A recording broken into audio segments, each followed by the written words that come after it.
Bueno, buenas tardes a todos, a todas. El propósito de esta clase es analizar em, respecto de la diplomatura que ustedes están desarrollando, algunos aspectos que hacen algunos conceptos que pueden resultar bastante ajenos a lo cotidiano que ustedes manejan.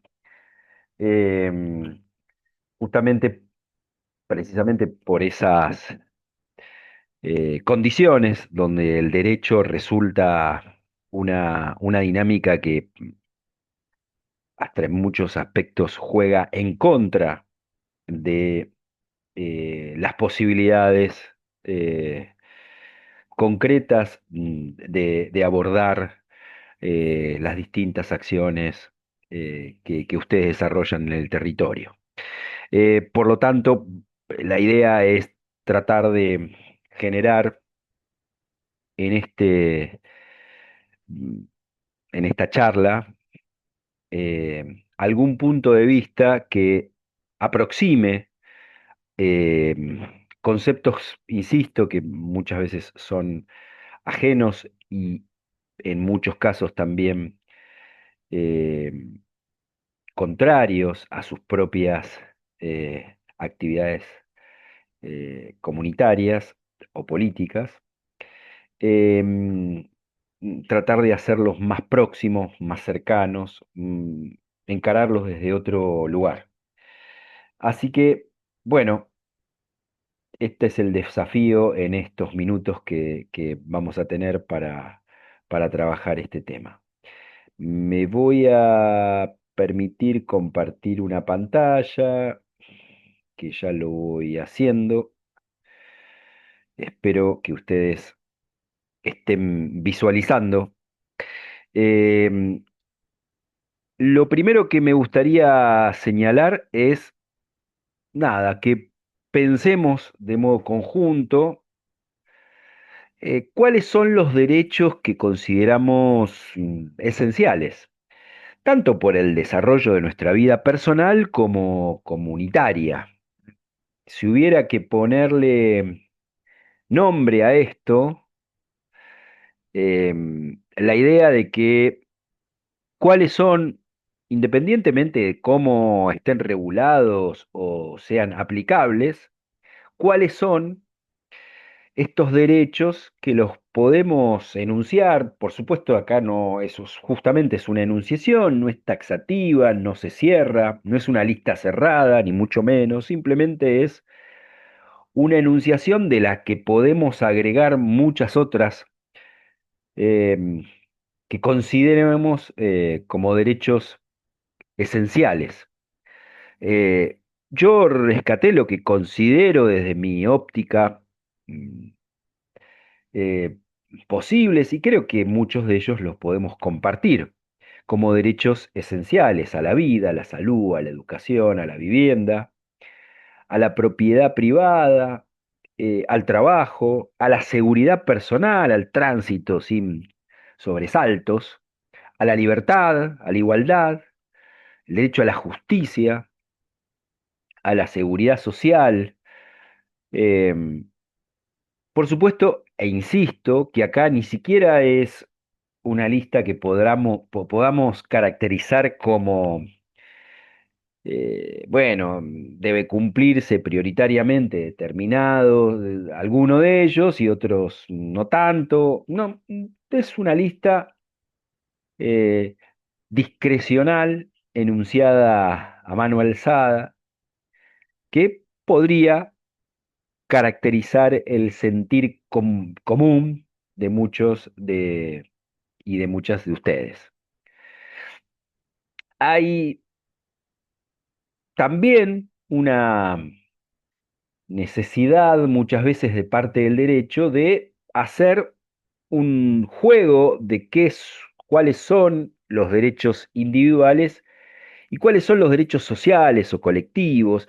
Si pensáramos estos como aspectos relacionados con los derechos humanos, podríamos hablar de derechos de primera generación, de segunda generación, y si buscáramos, y mírenme, acá me faltó enunciar el derecho a un medio ambiente sano, saludable, eh, si pudiéramos agregarlos, también hablaríamos de un derecho de un derecho humano hasta de tercera generación. Entonces, como cuando hablamos de derechos humanos, ya son más aspectos de derechos sociales, pero también podríamos caracterizarlos como derechos individuales, el derecho a la vida individualmente considerado, a la salud, a la educación, a la libertad, a la igualdad, a la propiedad, tantos de estos enunciados tan repetidos en este tiempo, derechos políticos, elegir, ser elegido, participar de actos públicos, electorales, presupuestos participativos, etcétera, a la seguridad personal, ¿m? Y también estos mismos que pueden ser caracterizados como individuales, lo podemos ubicar en la esfera de derechos colectivos o derechos sociales. Y acá creo que resulta imprescindible analizar desde cuándo estos derechos que pueden ser considerados derechos individuales y que la Constitución Nacional los toma como garantías individuales, a partir de que la Constitución Nacional no es ni más ni menos la vigente, más allá de las reformas de 1957 y de 1994, de la que vamos a volver en un ratito, más allá de que ser considerada una constitución netamente liberal, ¿liberal desde dónde? Desde el abordaje de garantías, de derechos y garantías de carácter individual que hacen a la persona. Y entonces, desde esa óptica, podemos caracterizar estos derechos individuales. Pero ¿en qué momento esos derechos individuales también pueden tener una faceta de derecho colectivo? Bueno, y acá me parece importante señalar un concepto que ha sido muy bastardeado en el último tiempo, que es el concepto de justicia social. Y acá me quiero detener un instante. Cuando pensamos el concepto de justicia social, lo pensamos como una idea de igualar las oportunidades para todos y todas. Bueno, ¿y esto cómo se materializa en cada uno de estos derechos? Yo voy a poner solamente un ejemplo, eh, que me parece que es común, que puede ser pensado por todos y todas, que es el derecho a la educación. Lo podríamos hacer en el derecho a la salud, pero pensémoslo, ubiquemos, permítanme ubicarlo desde el derecho a la educación. El derecho a la educación gratuita, pública, de calidad, en principio podría ser caracterizado como un derecho individual. Es decir, cada uno de nosotros o de nosotras tiene la posibilidad y el acceso de perdón, tiene la posibilidad de acceder a una educación desde los niveles iniciales hasta la secundaria y también a nivel de grado terciario, universidad, terciarios, licenciaturas, etcétera, puede acceder de modo individual.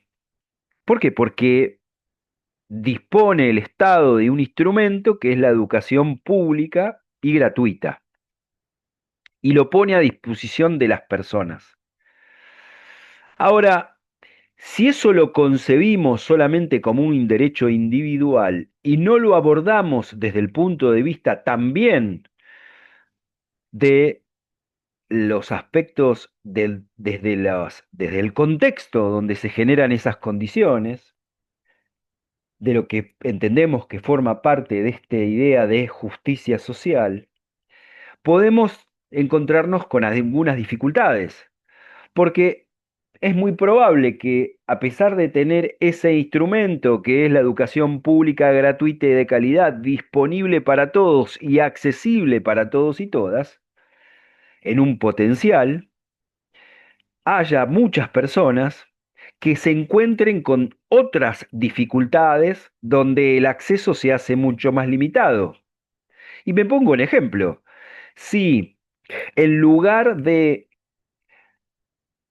haber universidades en el conurbano, con posibilidades de que estudiantes de distintas jurisdicciones puedan acceder a la universidad pública y gratuita, por cercanía con lo laboral, por cercanía con la familia, con la atención y tareas de cuidado familiares, personales, o eh, de distintas características económicas. Hoy el medio de transporte implica un gasto extra. Si esa posibilidad no estuviera cubierta de que exista una universidad en la localidad de Lanús, en Quilmes, en La Matanza, en Moreno, en José Cepaz, en 3 de Febrero, en Florencio Varela, universidades del conurbano. Conurbano estamos hablando, pero podríamos esto llevarlo a cualquier jurisdicción del país. Acá habría un primer límite. Sí, la educación pública gratuita y de calidad podría estar disponible, pero no puedo acceder porque tengo condiciones, contextos que me impiden el acceso a ese bien. Similar situación se presentaría si yo carezco de salud. ¿Por qué? Y porque el carecer de salud adecuada me impediría la concurrencia a espacios educativos. Lo mismo ocurriría si tengo dificultades en materia de acceso al ingreso o a la vivienda. ¿Mm? Entonces, justamente ese contexto donde se va desarrollando la vida personal tiene claramente un, un aspecto que lo cruza, que es de, no solamente se trata de un derecho individual puesto al, a la posibilidad de acceso de la persona, sino que se tiene que dar dentro de un contexto. Y ese contexto es el que representa el valor de la justicia social. La igualdad de oportunidades que representa la justicia social lo hace con la necesidad de que esos derechos individuales puedan transformarse y concretarse y realizarse en la medida que se dé dentro de un contexto de otros derechos a los cuales las personas acceden. Si yo no tengo una vivienda digna ni tengo efectivamente posibilidades, me va a resultar mucho más dificultoso acceder a la educación. Si yo vivo en un paraje lejano donde las posibilidades de acceso a la salud frente a cualquier contingencia se me hacen más dificultosas, es muy probable que ese derecho de acceder a la salud me resulta más difícil, por más que el Estado se comprometa a instalar un hospital de primera generación en un lugar urbano. Yo, si estoy en ámbito rural, no voy a poder acceder. Hay allí un contexto que se desarrolla y ahí está el aspecto relativo a la justicia social. Si no tengo ingresos como para concurrir a la universidad, para acceder a la educación secundaria o a la educación primaria, me va a ser mucho más difícil. Si yo tengo obligaciones familiares fuera de la educación, me voy a tener que generar el espacio y el contexto necesario para que esa situación pueda desplegarse. De lo contrario, no lo voy a poder hacer. Entonces, allí es la fortaleza de la idea de la justicia social. Igualar oportunidades. Igualar oportunidades implica que ese contexto replique necesariamente condiciones para que cada uno de los derechos individuales pueda darse. si no estaremos siempre hablando de un ideal individual aislado del contexto social. La justicia social, justamente, tiene ese basamento. Igualar oportunidades implica que la partida para acceder a cada uno de estos derechos individuales sea igual para todos. Luego, por supuesto, estará el mérito en juego de cómo se desarrolla cada uno en esa formación, si estamos hablando de la educación, la mejora de condiciones laborales, etcétera. Pero previamente debe haber necesariamente condiciones que vienen de la mano de la presencia estatal que determinen que cada uno de estos derechos individuales pueda ser concretado y aplicado. Y si yo llevo esta idea de distintos derechos y lo sujeto a la disciplina de la cual nosotros vamos a estar conversando en el día de hoy, podemos hablar que hay derechos individuales, pero que también hay conflictos dentro de ellos. Y acá pongo solamente un ejemplo que ustedes conocerán perfectamente: la libertad individual junto con el derecho de la propiedad de quienes están dentro de una economía capitalista ostentando el capital, tienen una idea de seguridad y de justicia frente a lo que representa en el conflicto el derecho al trabajo digno. Cuando hablamos de derecho, también vamos a volver sobre eso. Cuando hablamos de derecho de trabajo digno, estamos hablando de derecho de trabajo con condiciones dignas, con ingreso digno que permita acceder a la salud, a la educación, a la vivienda, al bienestar general, a condiciones medioambientales adecuadas, a la recreación. Bueno, si tomamos esta idea de trabajo digno, seguramente vamos a encontrar dentro de los mismos derechos situaciones de conflicto, los conceptos jurídicos en conflicto.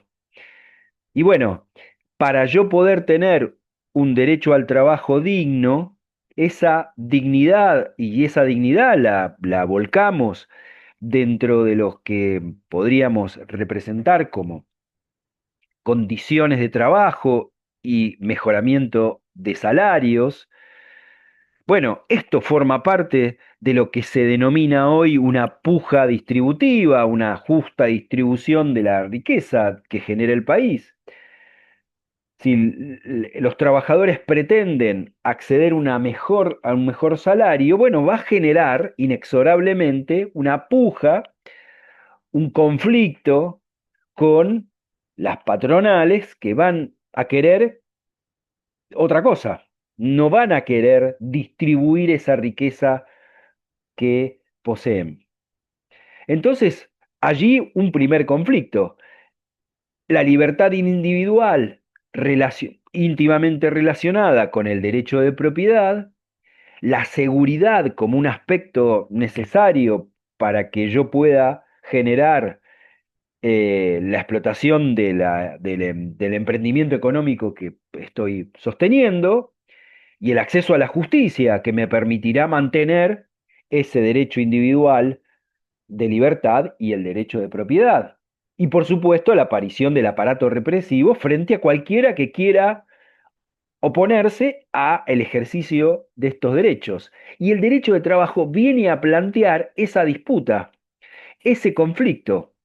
Las relaciones laborales son esencialmente conflictivas, pueden estar más larvadas, más visibilizadas, más expuestas, pero siempre hay un conflicto latente. Acá es donde analizamos cómo de este juego de vinculaciones de conceptos jurídicos o derechos individuales empiezan a estar en colisión y esto inexorablemente debe estar atravesado o en un estado social de derecho está atravesado por la por el concepto de justicia social. La intervención del concepto de justicia social puesto por el Estado hace a la discusión sobre la distribución de la riqueza de un país, hace a la discusión sobre cómo se reparte la riqueza dentro de la empresa, hace a las tensiones propias de la distribución de las riquezas entre el capital y el trabajo. Justamente es la justicia social la que va a permitir pensar cómo es esa distribución de esa riqueza, si es en condiciones equitativas o si no lo es.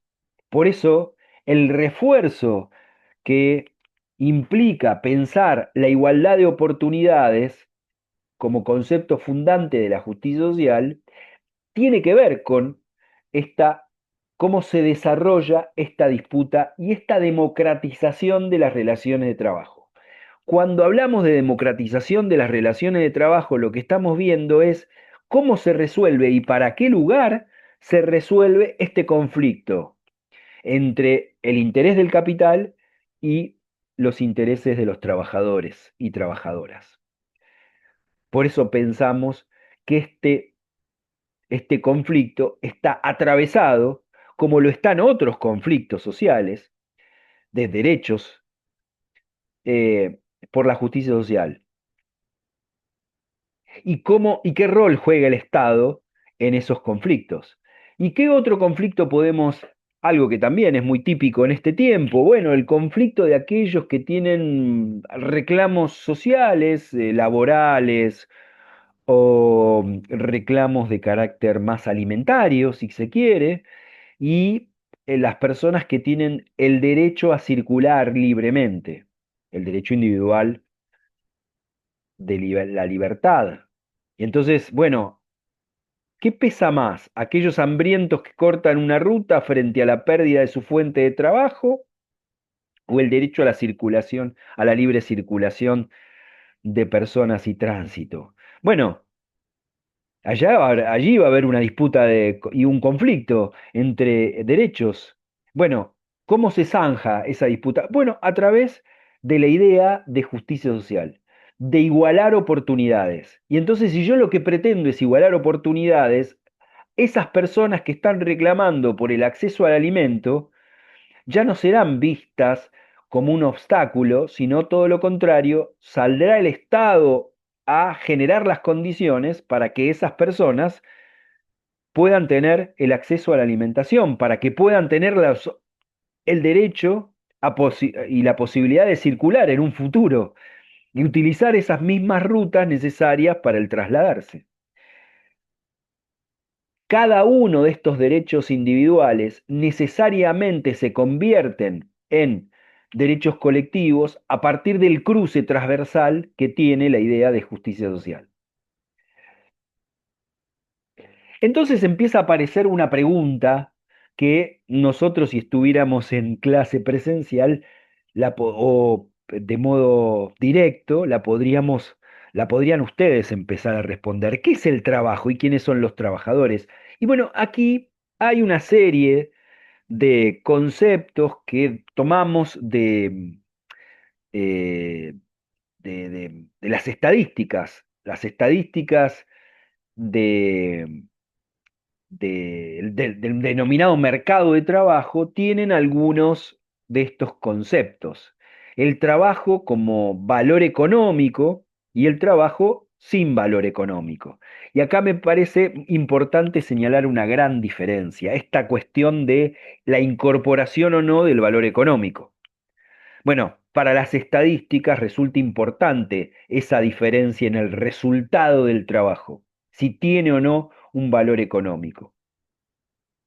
Vamos a volver sobre esto en breve, pero nosotros entendemos que el trabajo no es mercancía, por eso cuestionamos la idea de mercado de trabajo. pero es un término que habitualmente se utiliza, por eso lo tomamos con las prevenciones que señalo, pero lo tomamos, lo incorporamos. Pero justamente esta idea de valor del trabajo, de valor en el mercado, es lo que hace, en términos estadísticos, hacer una diferenciación que me parece interesante. Trabajo sin valor económico, sin valor de mercado, el trabajo doméstico, las tareas de cuidado, el trabajo comunitario. Y yo quiero hacer también acá una aclaración, que sean distinguidas sin valor económico no quiere decir que no lo tengan, ¿eh? Que estadísticamente se las resuelva como tareas o trabajos sin valor económico no quiere decir que no lo tengan. Es importantísimo y es central las tareas que se realizan en forma de trabajo doméstico o las tareas que se desarrollan como tareas de cuidado o el trabajo comunitario. ¿Tienen valor que podría monetizarse? Sí, claro que sí. Las tareas de cuidado son centrales para las tareas reproductivas y productivas. Por lo tanto, no son ajenas a la idea de mercado o valor de mercado. Para que una persona pueda salir a trabajar, debe cuidar a alguien de los hijos o personas mayores que están dentro del hogar. Esas tareas no son recompensadas económicamente, tal vez, pero claramente, y debería modificarse ese esquema, pero claramente representan y tienen en sí mismo un valor económico. Estadísticamente se las considera como sin valor en el mercado. Después tenemos las que tienen un valor en el mercado que puede estar remunerado o no remunerado, tareas de voluntariados, etcétera. Y dentro de estas tareas con valor económico están los trabajadores ocupados, los desocupados, las personas que están inactivas, que ya no buscan trabajo. Dentro del espacio de los trabajadores ocupados están aquellos que se refieren como ocupados en virtud de que tengan un ingreso como trabajadores asalariados dentro de normativas convencionales, de convenios colectivos de trabajo, o trabajadores cuentapropistas. ¿Sí? Este es un gran esquema de el gran concepto de trabajo. Podríamos señalar otros más conceptuales y creo me voy a detener en alguno puntualmente. No se agota la idea de trabajo en estas dos definiciones. Me detengo en uno del profesor Julio Nefa, profesor de esta Facultad de Ciencias Sociales y de la UBA y de otras facultades, tanto nacionales como regionales e internacionales, dice el profesor Nefa, desde el punto de vista económico y social, la importancia del trabajo es fundamental, pues objetivamente es una actividad socialmente necesaria para la reproducción de la especie humana, una actividad de un bien, perdón, una actividad creadora de un bien o de un servicio que tiene existencia independiente del trabajador, cuya existencia trasciende la vida de quien le dio origen y que tiene por finalidad transformar la naturaleza que nos entregó inacabada para ponerla al servicio de seres humanos. Esto me parece un concepto importante, por eso lo señalé, porque hay allí una actividad desplegada por el hombre y la mujer con una finalidad, que es una actividad creadora. Dice el artículo 4 de la Ley de Contrato de Trabajo en el segundo párrafo, y me parece muy importante traerlo a colación, que es que el trabajo dentro de la Ley de Contrato de Trabajo se lo concibe como un intercambio económico, alguien que presta su fuerza de trabajo y el otro que la recibe y paga un salario a cambio. Ese intercambio económico, dice el artículo 4, es uno de los fundamentos del trabajo, en el sentido, perdón, en el concepto del trabajo entendido dentro de la ley de contrato de trabajo, de la relación de dependencia. Pero dice la segunda parte, Antes que ese vínculo económico, intercambio económico, ha de entenderse que el trabajo es, antes que nada, una actividad productiva y creadora del hombre en sí. ¿Eso qué implica? Que lo que está por encima del intercambio económico es la producción creativa de la persona que trabaja. Esa producción creativa única y repetible es la que lo hace figurar como un derecho humano.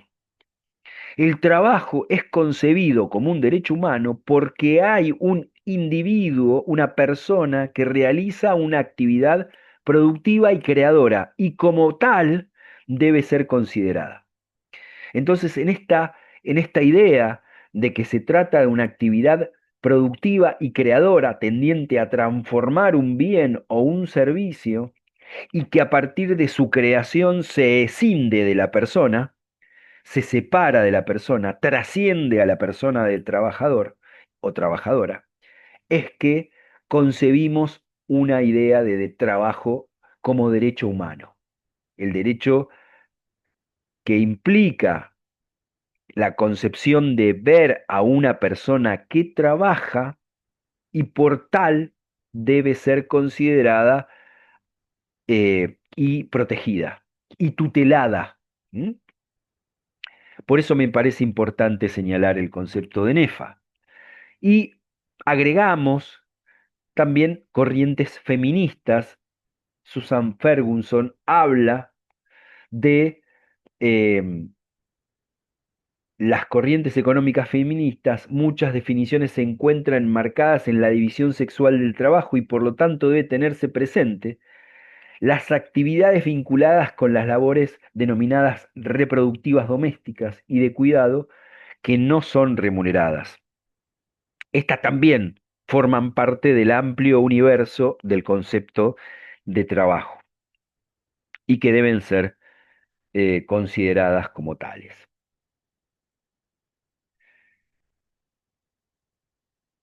Para la OIT, ustedes saben que es la Organización Internacional del Trabajo, es un organismo que dentro de la ONU, de la Organización de Naciones Unidas, que tiene la particularidad de ser un organismo no solamente representado por el Estado, la mayoría de los organismos internacionales tienen exclusiva y excluyente representación estatal, sino que además, dentro de la dirección de la OIT, de la Organización Internacional del Trabajo, se encuentran representadas empresas y otros actores, como las empresas y los sectores de trabajo, sindicatos.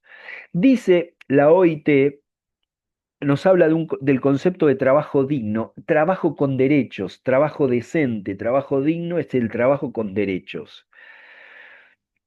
Aquel trabajador o trabajadora que se incorpora a una actividad ajena, la relación de dependencia típica, una actividad ajena, pone su fuerza de trabajo al servicio de otro, que tiene la capacidad de dirigirla y de disciplinar ese trabajo realizado por el trabajador o la trabajadora, y que también accede por esta puesta a disposición de otros derechos, del concepto de la dignidad, del acceso a la salud, de condiciones medioambientales de trabajo adecuadas, de protección frente a los accidentes, de protección frente a las contingencias que puede sufrir una persona que trabaja, en enfermedades inculpables, crónicas, accidentes laborales, contingencias en la vida, nacimiento de hijos, etcétera, y también condiciones de ingreso necesarias para satisfacer las necesidades personales y la subsistencia familiar. Y no solamente la subsistencia, la posibilidad de acceso a vivienda, a la educación, a la salud, al derecho a la recreación. Bueno, dentro de este concepto de trabajo decente o trabajo digno, dice la OIT que solo el 27% a nivel global de los trabajadores y trabajadoras se encuentran alcanzados por esta idea de trabajo decente o trabajo digno.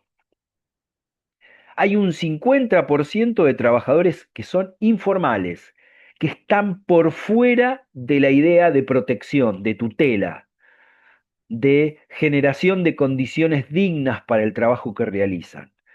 Por eso se habla de informalidad, de personas que están por fuera del ámbito de la protección que puede generar las leyes laborales, estatutos profesionales o convenios colectivos de trabajo. De este porcentaje de informalidad llega a un 80% en Asia Oriental y a un 60% en América Latina.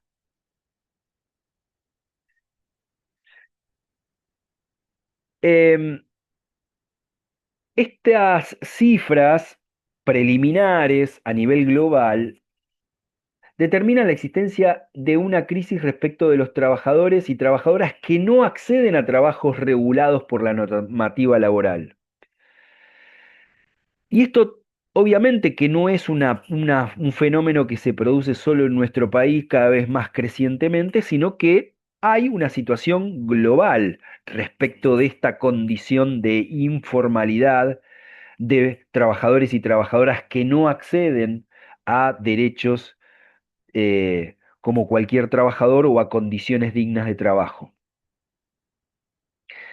Allí empieza a aparecer la idea de el derecho de propiedad relacionada con las empresas, con las grandes empresas globalizadas, las multinacionales, cuyo desarrollo está vinculado a la necesidad de generación de un negocio a escala internacional y de acumulación de ganancias y de superganancias por parte de esos sectores, esas corporaciones económicas, que no deberían ser afectadas porque si de hacerlo, si hay algún tipo de intervención por parte del Estado tendiente a generar algún tipo de límite o redistribución de ese ingreso que generan, podrían ser ese Estado considerado un Estado que no respeta el derecho de propiedad. Y estas superganancias extraordinarias tienen a los trabajadores y trabajadoras como las principales víctimas. ¿De dónde se extrae ese producido? De todo el resto de los trabajadores que están dentro de la empresa o que están fuera. En sus condiciones laborales que cada vez se van pauperizando más, está una de las condiciones para que las grandes empresas adquieran una mayor ganancia en los procesos de deslaboralización, en los procesos de precarización y de tercerización, con pérdida de derechos. La deslocalización es un fenómeno que se está dando en nuestro país, pero que no solamente se da en nuestro país, sino se da a nivel global. Aquellas empresas que van posicionándose en distintas plazas en distintos países en búsqueda de mejores condiciones que le aseguren mejores ganancias. ¿Mejores condiciones de qué? Impositivas, por ejemplo, que les aseguren una mejor ganancia. Entonces desplazo, desterritorializo mi actividad económica que la tengo establecida en Bahía Blanca y me desplazo en otra jurisdicción, me voy a Uruguay, que me genera mejores condiciones impositivas. Traslado la empresa, genero eh, una lista enorme de trabajadores sin trabajo en una localidad determinada, produce, lo que produce ahí un impacto social muy importante, y traslado por mejoramiento de mi condición económica, traslado la actividad productiva a otro lugar. Eso genera un impacto social. Bueno, pero el impacto social no lo carga la empresa, sino que se lo lleva puesto el Estado, municipal, provincial o nacional. Por supuesto, eso genera mayor efecto sobre la precarización. Se pauperiza las condiciones laborales. ¿Para qué? Y se pauperiza porque la manera de que esas empresas no se deslocalicen es mejorando sus condiciones en el mismo lugar donde se encuentran. ¿Y a partir de qué mejoran sus condiciones? De establecer condiciones laborales más precarias o procesos de fragmentación de la actividad productiva, como es la tercerización. El tercerizo con otras empresas a más bajo costo. Otro proceso es la deslaboralización. Deslaboralizar, ¿y qué implica? Y que haya trabajos que no son considerados dentro de la órbita del derecho laboral. Por ejemplo, la novedad que trajo la ley Bases cuando crea la figura del trabajador autónomo no dependiente. Yo tengo una actividad, contrato a personas que son consideradas autónomas no dependientes. ¿Para qué las contrato? ¿Para qué las tengo? Bueno, para hacer realizar un trabajo de modo colectivo y conjunto. Ah, bueno, ¿y qué hacen? ¿Para quién trabajan? ¿Para mí o para la empresa para la cual yo voy a prestar un servicio? No, para nadie. Son trabajadores autónomos, no dependientes. Bueno, esto es un esquema de deslaboralización, de sacar de la órbita del derecho del trabajo algunas figuras laborales. Bueno, esto es la acumulación de mejora de condiciones, de mejora en sus ganancias por parte de las grandes empresas, e insisto, esto no es solamente un fenómeno local, sino que tiene desarrollo a nivel global.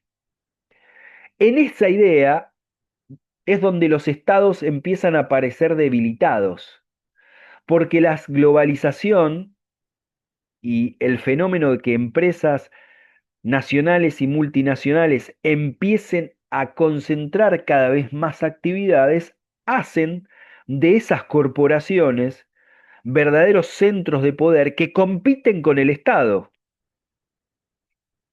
compiten en condiciones absolutamente desiguales para el propio Estado.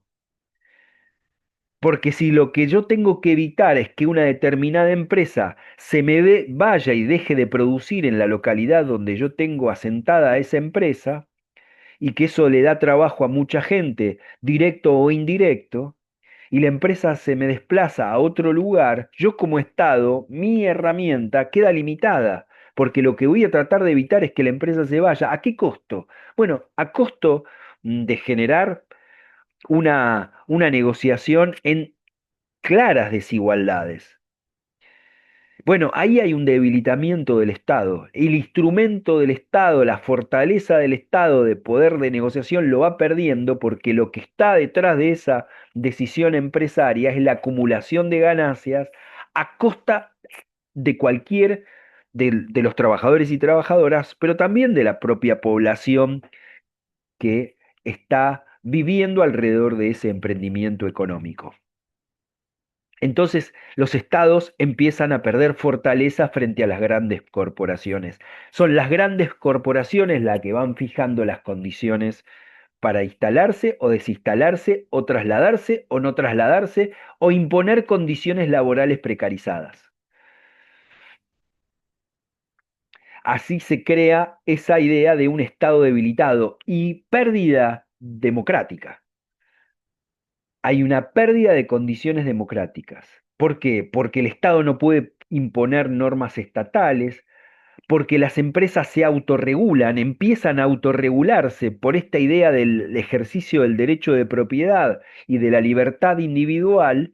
Las empresas se empiezan a querer autorregular sin ningún condicionante de ningún tipo por parte de ninguno de los estados.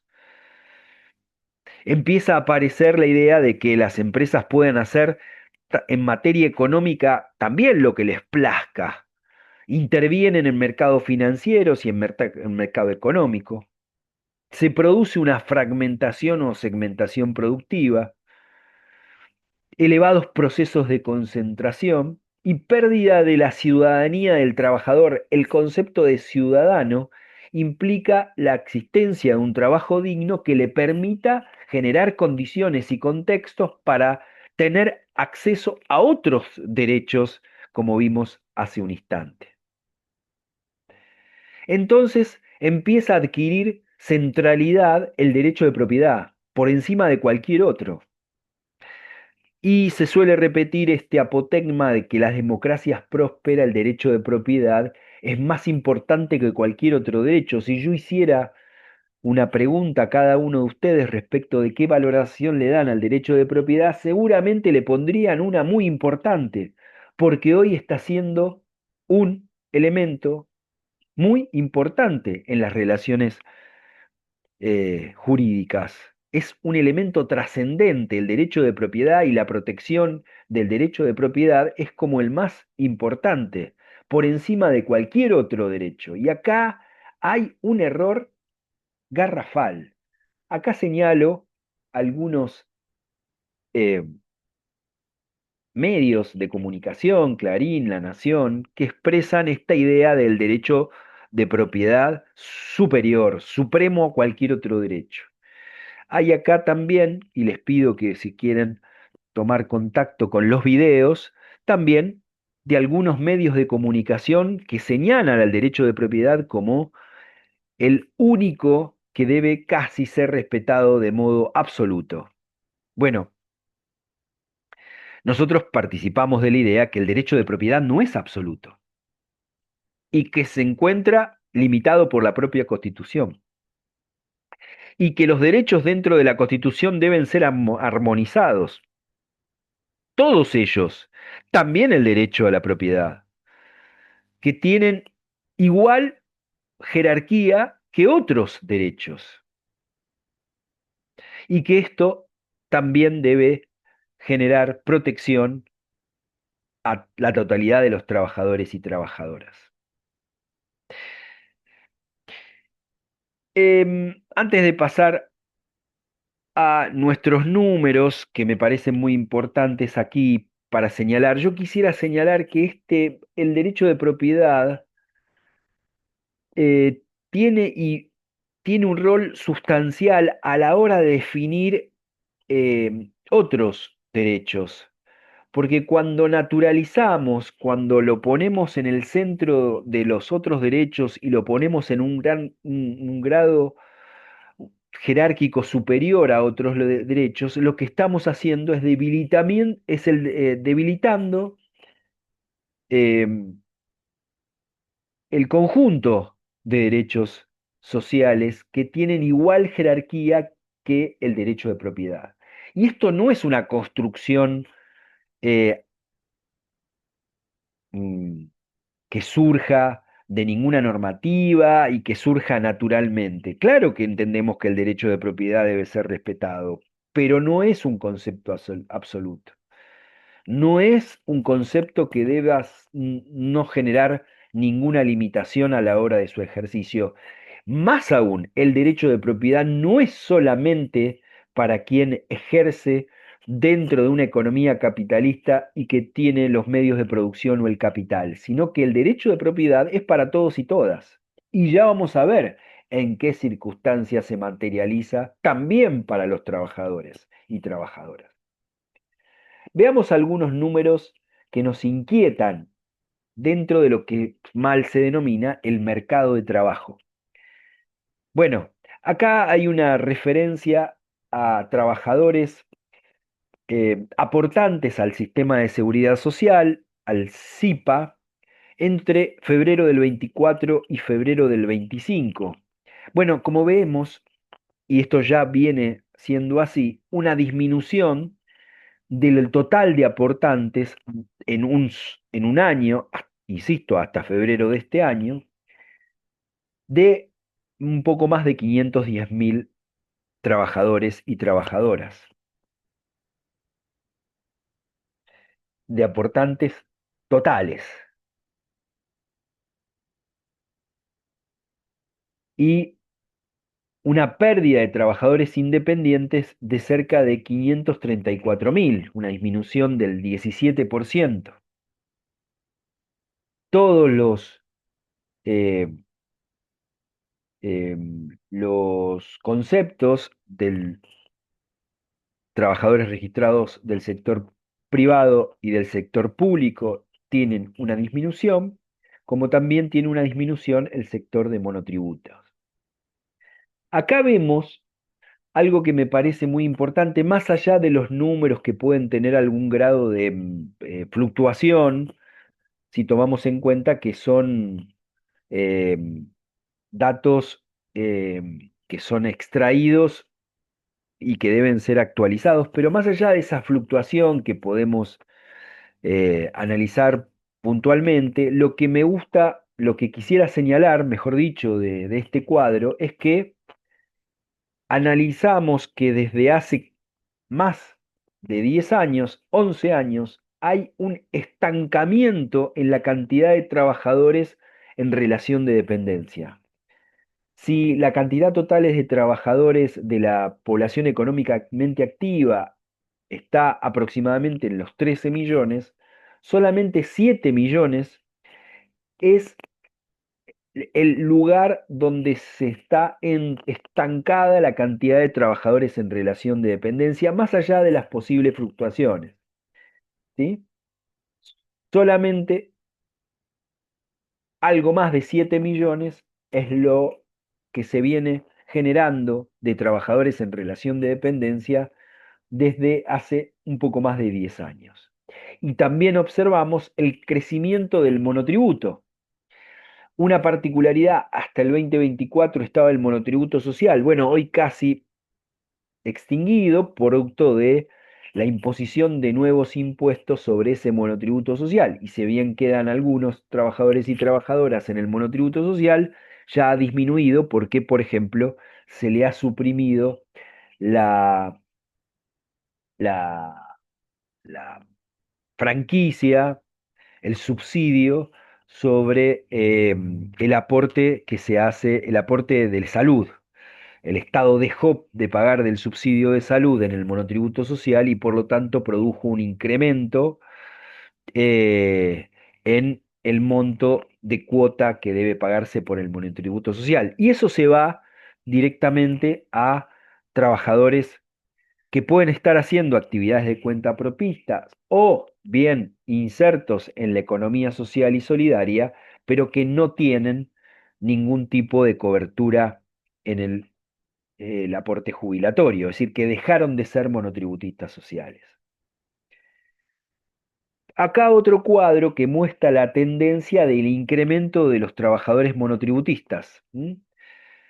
Entre el 2012 y el de enero del 25 se produce un incremento de cerca de 160.000 trabajadores nuevos. Acá la referencia histórica y que hoy ha incrementado del trabajo no registrado, históricamente en aproximadamente el 30%, salvo los eh, superiores que se presentaron en el 2001 y 2002, pero después un marcado descenso hasta estabilizarse en el 30%, lo máximo que se pudo obtener durante los gobiernos de Néstor y Cristina es de 30-32% de trabajo no registrado y hoy en aumento, como veremos en el siguiente cuadro, al cuarto trimestre del 24, la cantidad de trabajadores no registrados ya asciende a 42%.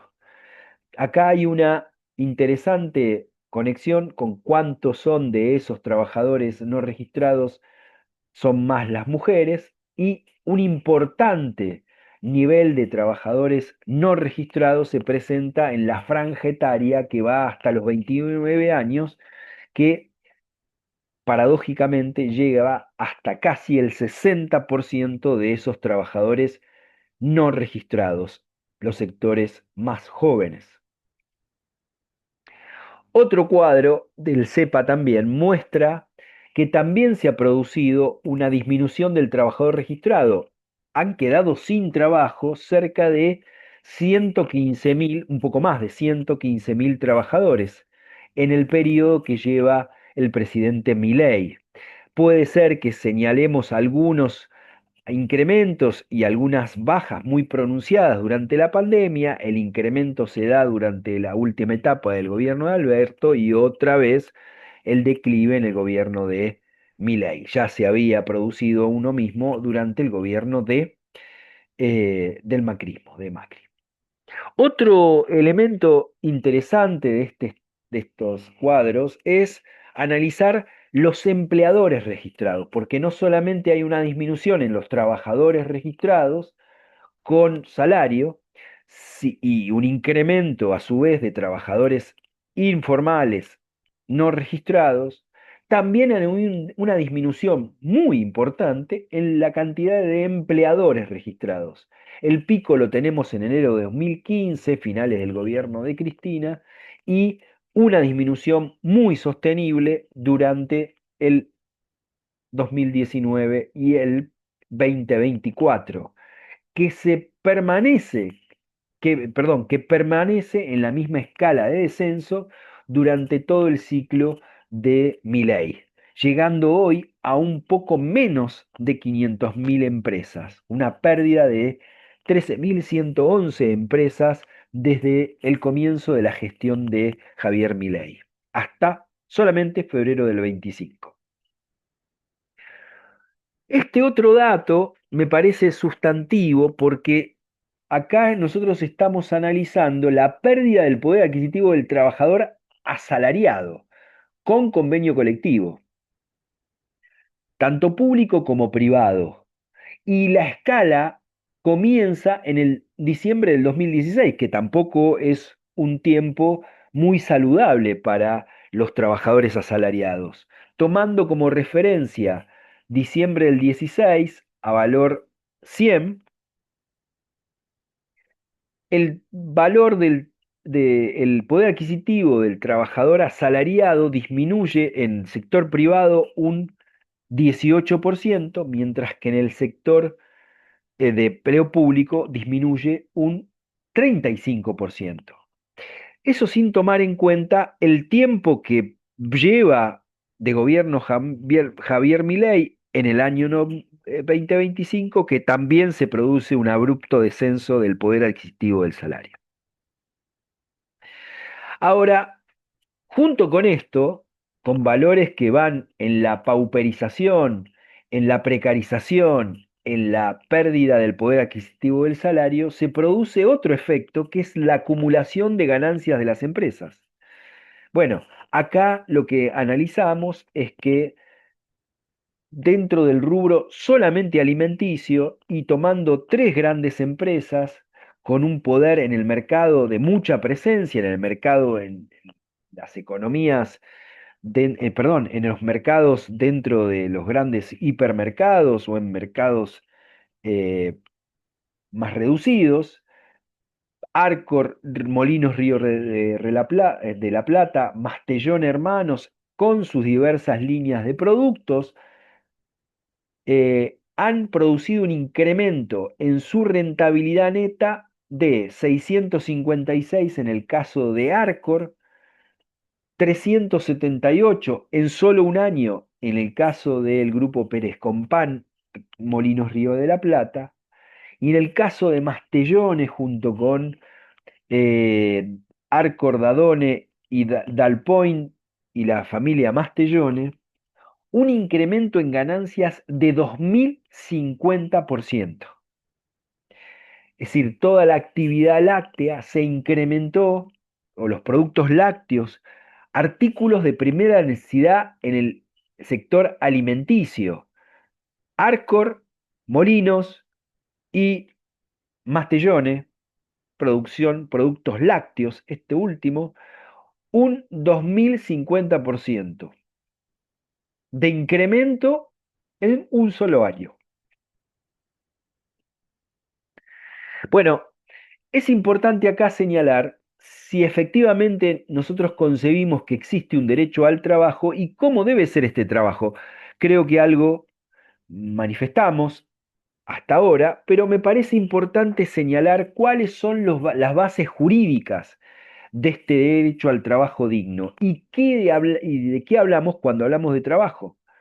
Y dice el artículo 14 bis, y pongo acá un asterisco. El artículo 14 bis es propio y sancionado en el año 1957 en plena dictadura fusiladora de Pedro Eugenio Aramburu, que convocó a la Convención Constituyente previa abrogación de la Constitución de 1949, a la que nosotros adscribimos y defendemos como tal, porque allí tenía cristalizado lo que nosotros llamamos la justicia social, pensando no solamente en los derechos del trabajador, sino también en los derechos de la ancianidad, de los derechos de la niñez, pensando en la propiedad de la tierra, de los recursos naturales y pensando en el derecho de propiedad como un derecho limitado a, claramente limitado por la función social que debe cumplir esa propiedad. No es un derecho absoluto, sino que es un derecho que está vinculado con la función social que debe cumplir. Toda propiedad debe cumplir con una misión social, decía la Constitución de 1949, y que nos parece un concepto muy importante, muy trascendente a la hora de analizar ese derecho. Bueno, pero el 14 bis, que decía, fue producto de la Convención de 1957, que impidió la participación del peronismo, porque estaba proscripto, en la que intervienen solo algunos partidos políticos, bajo la derogación de todo el texto de la Convención de la Constitución del 49, se recupera la Constitución liberal de 1853-60 y se agrega el artículo 14 bis. ¿Y qué quiero destacar de este artículo 14 bis? Y que defendemos, por supuesto, por su, en muchos casos, falta de aplicación, pero que tomamos como un elemento importantísimo dentro de las instituciones jurídicas en materia laboral, que dice, el trabajo en sus diversas formas gozará de la protección de las leyes, las que asegurarán al trabajador. Ahí está marcando claramente el legislador, el convencional constituyente, una directiva destinada a los legisladores, que es que todo trabajo, cualquiera sea la forma, debe ser protegido y debe garantizar a las personas que trabajan condiciones dignas y equitativas de labor, jornada limitada, descanso y vacaciones pagados, retribución justa, salario mínimo vital y móvil, remuneración, igual remuneración por igual tarea, participación en las ganancias de las empresas con control de la producción y colaboración en la dirección. ¿Eh? Acá el artículo 14 bis de la Constitución, que no era la Constitución peronista del 49, que no tenía posibilidad alguna de intervención del movimiento obrero organizado, que estaba en proceso de persecución, tortura de trabajadores y trabajadoras, de los fusilamientos en José León Suárez, ¿m? Pérdida completa de garantías individuales políticas para las personas que tuvieran algún grado de pertenencia partidaria con el peronismo, se sanciona esta normativa y allí se incorpora que los trabajadores deben participar eh, en las ganancias de las empresas y controlar la producción y colaborar en la dirección. Esto es central y, por supuesto, que desde 1957 permanece ahí sin posibilidades de aplicarse en modo concreto, salvo algún convenio colectivo en relación a la participación en las ganancias de las empresas, por ejemplo, el convenio colectivo bancario. Después se establece una serie de condiciones, el mismo artículo 14 bis, que hacen al derecho colectivo y finalmente los derechos de la seguridad social. Y quiero marcar esto último en relación a los derechos de la seguridad social, que es el acceso a vivienda digna. El propio 14 bis sostiene que las personas tienen necesidad y tienen el derecho de acceder a una vivienda digna. Condiciones de vivienda digna no solamente implica cuatro paredes y un techo, sino dignidad, agua potable, servicios de luz y gas, y todos los servicios que se requieran para que la vivienda tenga la condición de dignidad de la persona. Por supuesto que también junto con el 14 bis está el artículo 16, aquel que habla de que todos somos iguales ante la ley. Y el artículo 17, famoso, la protección de la propiedad como inviolable. Ningún habitante de la nación puede ser privado de ella, sino en virtud de sentencia fundada en ley. ¿Esto qué implica? Que puede haber una sentencia que declare la utilidad pública, como señala el segundo párrafo, y finalmente obtenga la expropiación para utilidad pública. se expropia para el Estado con una finalidad pública, para hacer una plaza, una autopista, eh, etcétera. El artículo 31, y desde acá debe analizarse, dice que la Constitución, las leyes de la nación, que en su consecuencia se dicten por el Congreso y los tratados con potencias extranjeras, son la ley suprema de la nación. Es decir, allí nos dice que todos esos derechos establecidos por la Constitución, por las leyes y por los tratados son ley suprema de la nación y no se puede apartar quien lo, quien lo administra, ni el órgano de administración, ni el órgano judicial, ni los legisladores se pueden apartar de esta idea de que la Constitución está por encima de todas las otras normas y a partir de allí corresponde su aplicación inmediata. ¿Mm?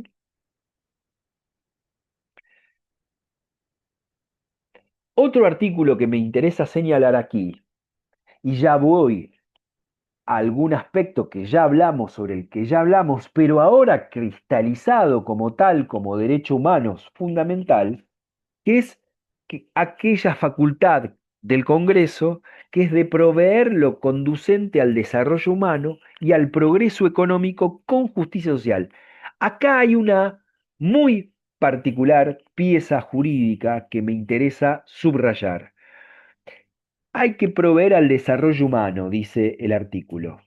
Proveer lo conducente al desarrollo humano. La premisa es que el legislador debe dictar leyes para que provean al desarrollo humano, pero no se trata de un desarrollo humano desechando y dejando de lado cualquier particularidad, sino que ese desarrollo humano debe ser bajo la idea de un progreso económico con justicia social, con igualdad de oportunidades, y que esas igualdades de oportunidades deben estar garantizadas por el Estado para cualquier ciudadano o ciudadana.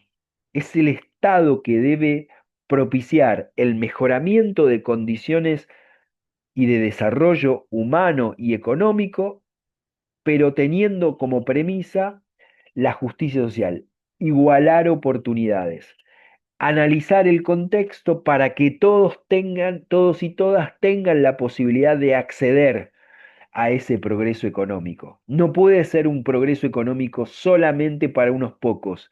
Debe ser un progreso económico con justicia social, con intervención del Estado para proveer lo necesario para que los ciudadanos y ciudadanas puedan tener acceso a mejores condiciones de vida. Y no es otra cosa esto que el progreso, proveer lo conducente al desarrollo humano. Este principio de progresividad de los derechos, de mejora de las condiciones de vida de las personas, tiene como cruce transversal la idea de que debe ser hecho con respetando la justicia social.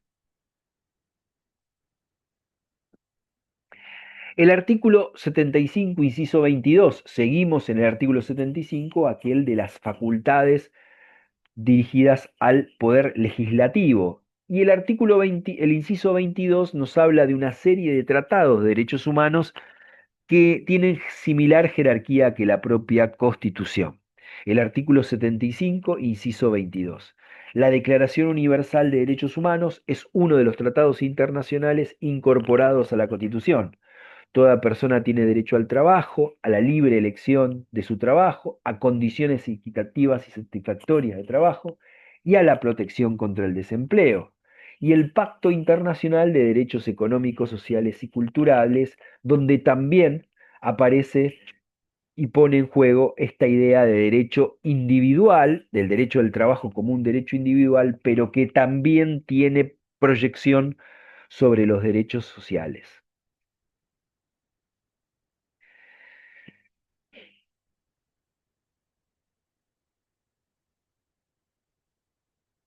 Em, yo no quiero acá, voy a tratar de correr un poquito las filminas que las tienen en su poder, pero me quiero detener en estas cuestiones. De todas las de todos los datos que analizamos hace un momento, y vimos que hay un crecimiento de la informalidad, un crecimiento del monotributo, un decrecimiento de los trabajadores en relación de dependencia tradicional, asalariados, registrados, y que todo eso va generando una base de marcada disminución de trabajadores que son protegidos por las leyes. Cuando la Constitución nos refiere al trabajo en sus diversas formas debe gozar de la protección de las leyes, lo que está haciendo hincapié es que el trabajo debe ser protegido en todas las formas y deben garantizarle al trabajador determinadas condiciones. Pero el trabajo en sí mismo debe ser protegido y el legislador debe dictar leyes tendientes a la protección del trabajo en cualquier forma. ¿Y cualquier forma a qué estamos haciendo referencia? Tareas de cuidado, tareas domésticas, tareas prestadas en organizaciones comunitarias, tareas de construcción y mejoramiento habitacional, como las cooperativas habitacionales, trabajadores insertos en actividades rurales que están vinculadas con la producción familiar y agroalimentaria familiar, trabajadores con medios de producción, como las empresas recuperadas, asociaciones, organizaciones asociativas como las cooperativas de trabajo, todo este conjunto y trabajadores obviamente informales en sus distintas instancias. Pueden ser trabajadores informales dentro de él, las relaciones laborales de relación de dependencia, sin trabajo sin registrar, o aquellos vinculados a emprendimientos que no están regularizados, emprendimientos individuales o colectivos que no están en ningún proceso de regularización. A eso es necesario generarle, a todo ese universo, generarle una suficiente protección. ¿Y por qué hay que generar protección más allá de lo estrictamente relacionado con el artículo 14 bis? Porque es precisamente allí donde se oculta el gran ejército de desplazados, desalojados de su puesto de trabajo que van a empujar a una precarización del trabajador y trabajadora en relación de dependencia tradicional. Mientras mayor sea el volumen de personas que no están alcanzadas por una normativa laboral básica, de protección y tutela básica, mayor será los grados de precarización que encontraremos, de pauperización que encontraremos, de pérdida de ingresos que encontraremos en el trabajador o trabajadora asalariada tradicional. Porque si existe un montón de personas que están por fuera de la relación de dependencia tradicional, con condiciones precarias, sin derechos laborales y de la seguridad social, también ese núcleo de personas va a empujar a que este otro también sufra las consecuencias y el impacto y por lo tanto precarice sus condiciones laborales y salariales. Es acá es donde está el nudo de la discusión de por qué es necesario e imprescindible, consideramos nosotros, que todos estos sectores tengan algún grado de protección, tanto de derechos individuales como colectivos de trabajo. Mientras mayor protección tenga este núcleo de trabajadores y trabajadoras, menor será la posibilidad de que ellos empujen sobre las condiciones laborales de los trabajadores asalariados. Hay una tendencia histórica a considerar que el trabajador asalariado tradicional registrado tiene la culpa de que haya tantos trabajadores informales. Bueno, eso es una premisa muy falsa, porque no es producto de los derechos de ellos que se reducen y se pauperizan las condiciones de vida, no solamente de trabajo, las condiciones de vida de los sectores no asalariados, tradicionales, informales, trabajadores asociados de alguna manera en tareas eh, económicas o comunitarias. Eso es la finalidad. Si yo tengo absolutamente pauperizado al sector informal o de trabajo asociativo, lo que voy a generar inmediatamente es un impacto en la precarización de los trabajadores asalariados, porque yo acá tengo un universo y un ejército con capacidad de acceder al empleo que esos trabajadores tienen, en peores condiciones, si se quiere. Entonces, allí es donde se traslada la responsabilidad presunta de quien el trabajador que tiene un trabajo en relación de dependencia tradicional de aquel que no lo tiene, que no lo dispone. Por eso la importancia de que se generen condiciones salariales y de trabajo para todos y todas en igualdad de condiciones.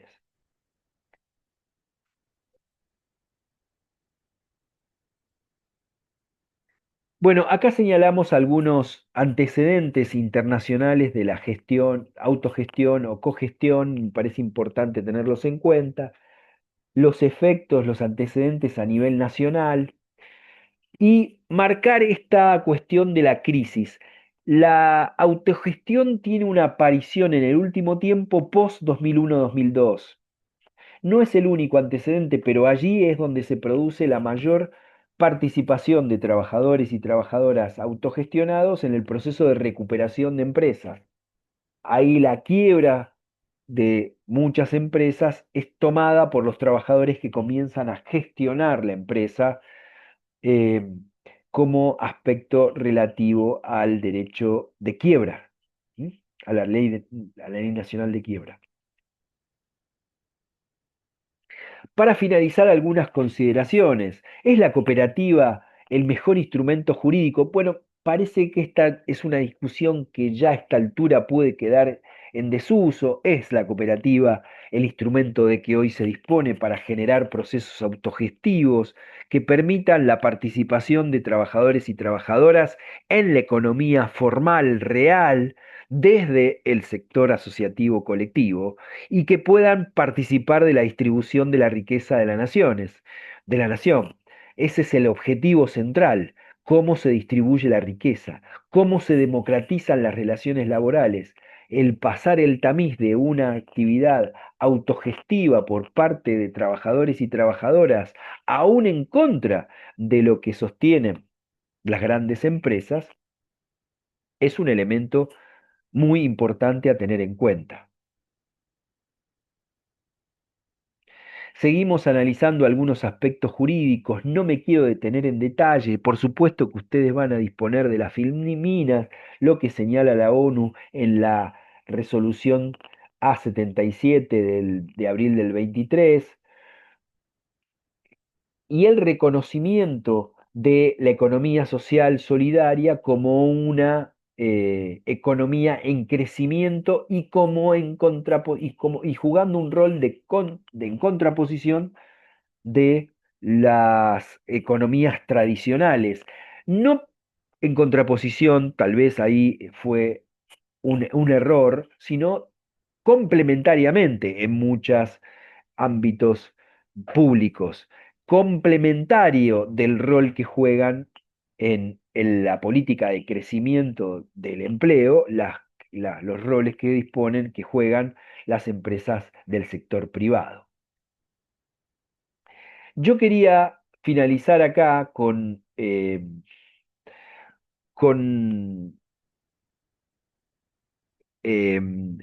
una referencia. ¿Cómo es que pasamos de esta instancia de discusión de todos los derechos y de la evaluación que hay que necesariamente hacer de los derechos relativos a distintas alternativas al trabajo tradicional del sistema capitalista? Bueno, porque justamente lo que está en pugna con esas alternativas es la aparición de un derecho por encima de los otros, de los restantes, que es el derecho de propiedad.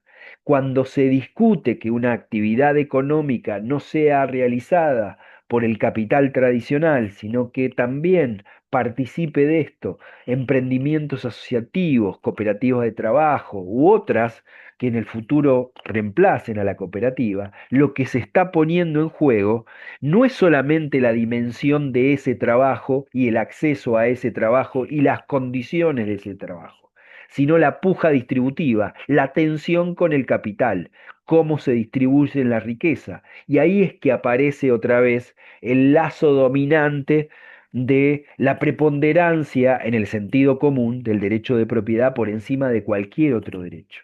Queremos insistir que ese derecho de propiedad es otro igual que cualquier otro de los derechos establecidos en la Constitución Nacional, que no hay ninguna supremacía del derecho de propiedad por encima de cualquier otro, que deben armonizarse dependiendo las condiciones y el caso donde se aplique.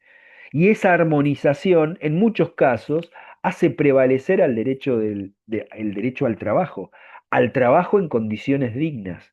Y vuelvo sobre este concepto, sobre esta idea, atravesado por la justicia social.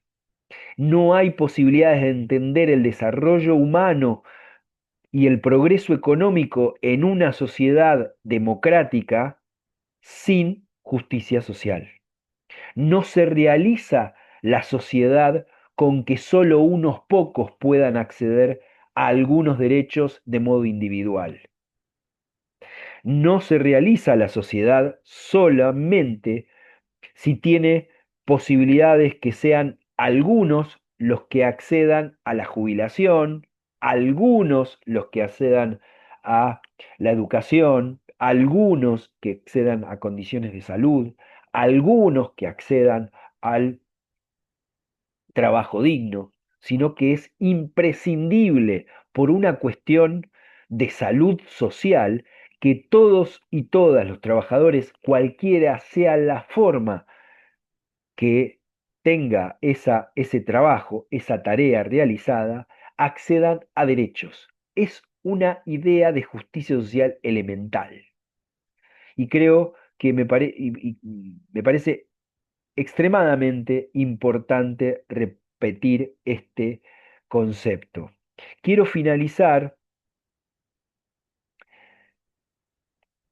con un texto de Benedetti que dice, el día y la noche en que por fin lleguemos, habrá sin duda que quemar las naves.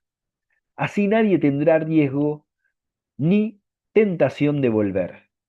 Es bueno que se sepa desde ahora que no habrá posibilidades de remar nocturnamente hasta otra orilla que no sea la nuestra, ya que será abolida para siempre la libertad de preferir lo injusto. No debe ser de ninguna manera una opción la preferencia por lo injusto, por la crueldad, por el- la acción lesiva contra otros y otras. No debe ser una opción. Muchas gracias.